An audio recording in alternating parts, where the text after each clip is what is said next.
Guys এফালে ৰাতিপুৱা শুই উঠি কামত লাগিছোঁ। ৰাতি যিমান ডাঙৰ বৰষুণ আহিছে নহয়, বতাহ ধুমুহা। আজি মানে গোটেই তামোলৰ পুলি ভাঙি ঘৰৰ টিং উৰুৱাই মানে মুঠতে চব শেষ খতম আৰু।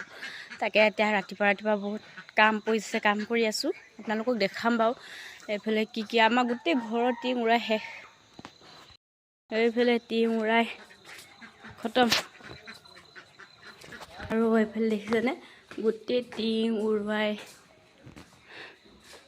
টিংকেইখন কাৰ চোতালত পৰিলেগৈ আৰু তামোলৰ পুলি ভাঙিলে। এইফালে দেখিছেনে তামোলৰ পুলি কাৰ ঘৰত পৰিলেগৈ। এইফালে মানুহখিনি কাটি আছে। ঘৰৰ অৱস্থা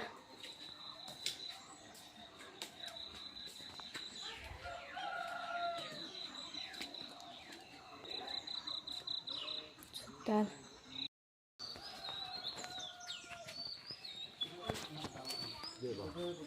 এইফালে দেখিছেনে তামোলৰ পুলি, তামোলৰ গছ ক'ত পৰিলেগৈ খতম।